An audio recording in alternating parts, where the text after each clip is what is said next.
For those who struggle with social anxiety, consciousness is turned sharply inward. The mind becomes an observing eye that never rests, watching every movement, every word, every pause, as if the self were both actor and harsh judge on the same stage. What should be a natural flow of presence becomes a performance under surveillance. A slight tremor in the voice is interpreted as weakness, a moment of silence as stupidity, a neutral glance as silent condemnation. In psychological terms, the ego is over-identified with the persona, and the shadow is projected onto the imagined opinions of others. One is not merely in a room with people. One is in a courtroom of invisible judges. This constant self-monitoring fragments attention, pulling it away from genuine connection and anchoring it in fear of exposure.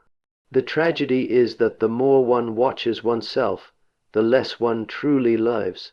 Life becomes something to be evaluated rather than experienced. Yet awareness of this inner observer is the first step toward freedom. When you recognize that the critic is not the crowd, but your own mind, you begin to loosen its grip. And in that moment, the gaze turns outward again, and you remember that you are here to participate in life, not to stand trial before it. Beneath the surface of social anxiety lies a profound fear of negative evaluation, a quiet but relentless question: am I acceptable as I am? This is not a trivial concern about manners or popularity. It is an existential anxiety about belonging to the human circle at all. The individual does not merely worry about making a mistake, but about what that mistake might reveal, an imagined defect in the core of the self. Every interaction becomes a test of worth, every response a verdict. In Jungian terms, the ego trembles before the collective, seeking validation to secure its sense of reality. Approval becomes psychological oxygen, and the absence of it feels like suffocation. Yet the more one depends on external acceptance, the more fragile the inner foundation becomes. The personality is then shaped not by inner truth, but by the shifting moods of others. To live this way is to hand one's center over to the crowd. Maturity begins when the individual dares to locate value within, rather than constantly begging for it without. For only when you stop asking the world for permission to exist, do you finally begin to exist freely. The socially anxious mind does not wait for reality to unfold. It races ahead and constructs it in imagination.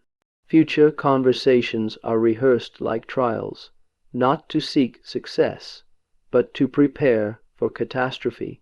A harmless meeting becomes, in fantasy, a stage for humiliation. A simple question transforms into a threat of exposure. Here the psyche suffers not from what is, but from what might be. The imagination, meant to be a creative faculty, turns into an instrument of self-torment. Jung would say that unconscious fears are projected forward in time, and the individual then reacts emotionally to these projections as if they were facts. The body tightens, the heart accelerates, and anxiety arises in response to a world that exists only in thought. This is anticipatory anxiety, suffering in advance. It creates the illusion of control. If I worry enough, I will be safe, yet it only deepens the prison. One becomes a hostage to possibilities, endlessly preparing for disasters that rarely occur. Freedom begins when one learns to distinguish between the voice of imagination and the voice of reality. The future is not a courtroom, and your mind is not its prophet. Step out of the story of fear before it becomes the story of your life. When fear dominates the inner world, avoidance begins to feel like wisdom. The socially anxious person learns, often unconsciously, that distance brings relief. If the room is not entered, there can be no judgment.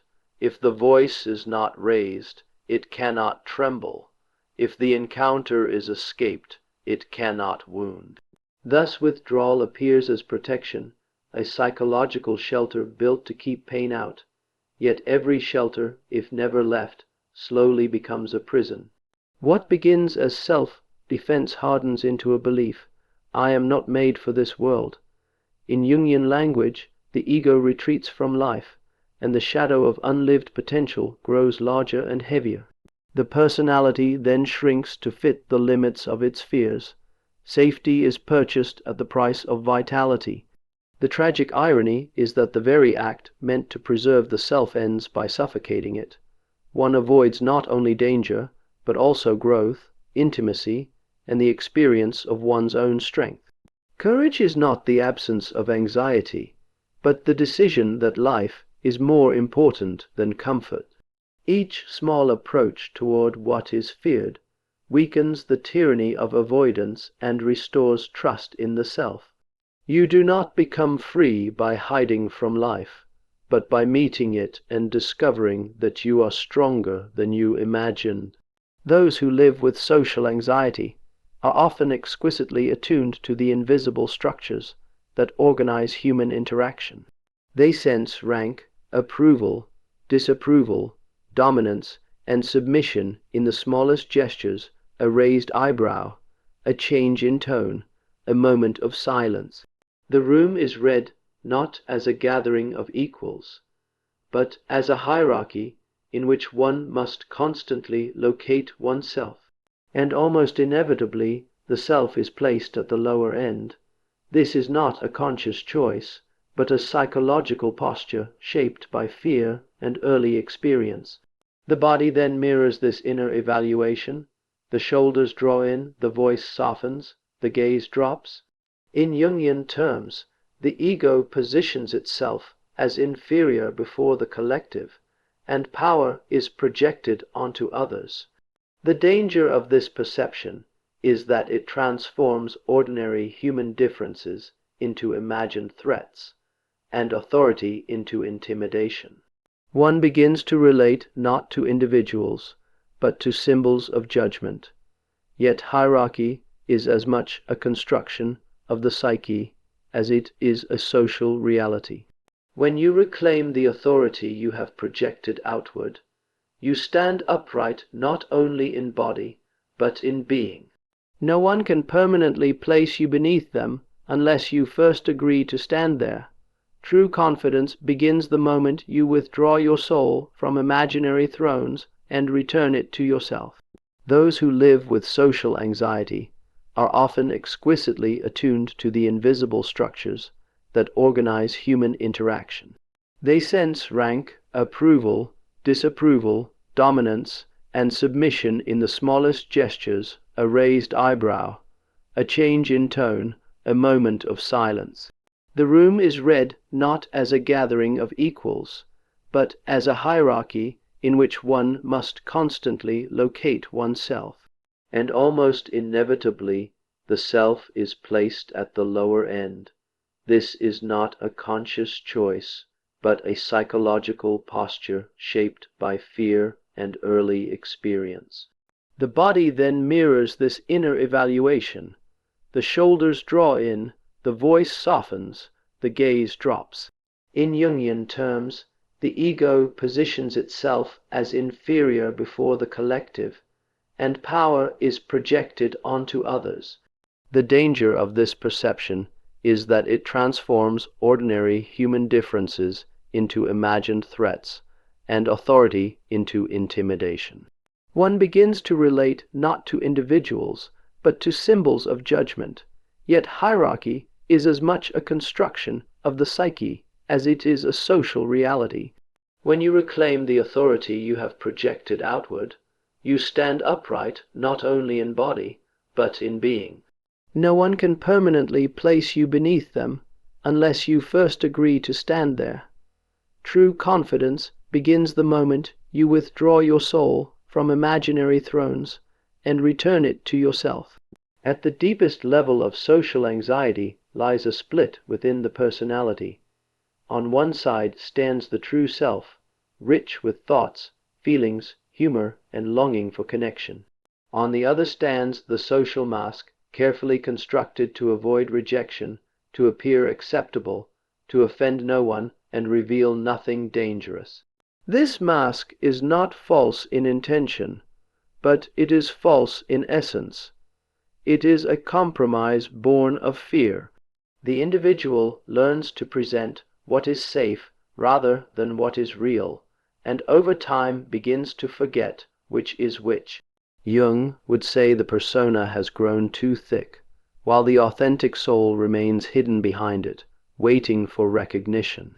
The tragedy is that one longs to be seen, yet hides the very thing that could be seen. This creates a quiet loneliness even in the presence of others, for no true meeting can occur when only masks are in conversation. Healing begins when the courage to be imperfect outweighs the terror of being judged. Integration happens when the inner self is allowed to step forward, trembling but honest. For only what is revealed can be accepted, and only what is accepted can be transformed. The path out of social anxiety is not toward a better mask, but toward a braver truth. And the moment you dare to be real, you give others permission to be real with you.